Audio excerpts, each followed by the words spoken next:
Boy, that was weird. Right up my alley. Greetings, geeks and geekerillas. It is me, I am Mac, for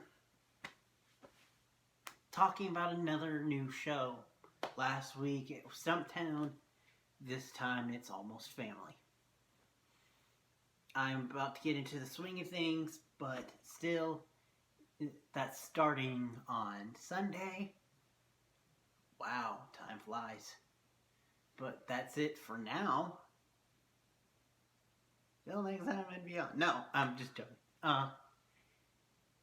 So I decided to do the premiere of Almost Family, and if this goes over well, I might just do the mid-season premiere and mid-season finale and the actual finale.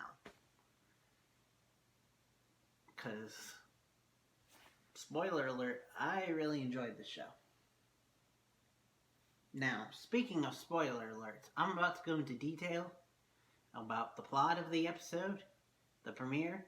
So if you guys hadn't seen it, go watch it, then come back and tell me what you think in the comments down below.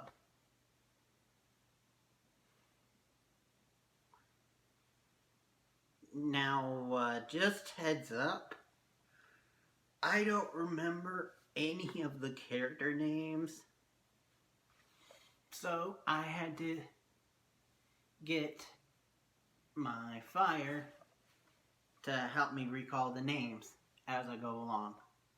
We start off our story with Julia, played by the lovely Brittany Snow, and she is kind of not really has her life together.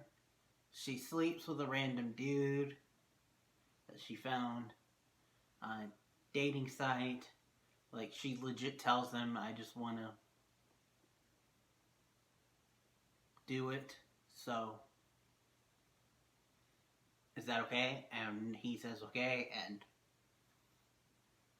then she goes to her father's function where he's getting this prestigious Lifetime Award. Her father, played by Timothy Hutton. And after the award, a reporter comes up and says, so, we have reports that your DNA samples have been tainted with your own DNA. Do you have anything to comment? And he has a heart attack. And so, then the report comes out that he's tampered with multiple, because he's a fertility doctor, that he's tampered with a few cases that he's messed with. So his daughter, who works for him, Julia, says, okay, well, want to save face because I know this is not true, so let's do DNA tests to prove that it's not true.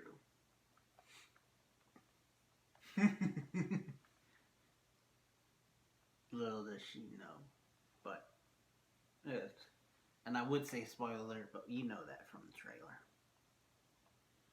So while at the clinic, though, she meets back up with her childhood best friend, Edie, and Edie's like, yeah, I never knew my father, and your father helped my mother. And when she tried to confront her mother, played by the infamous Emmy from SVU, the lovely Tamara Tooney. And she's like, so I gotta know. Julia doesn't take this too well. She's like, oh, you're trying to sue me because Edie's a lawyer. She's like, no, I'm a criminal lawyer, so no.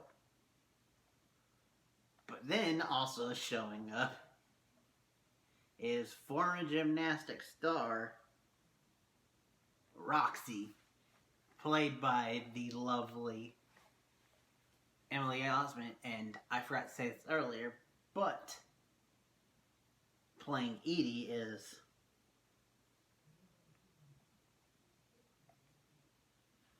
I'm going to butcher this name, Magdalene Akunawok, aka Mari McCabe from the Arrowverse.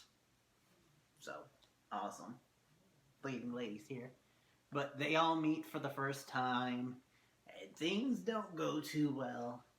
They clearly all have this spunk of and arrogance that is like common between all three of them.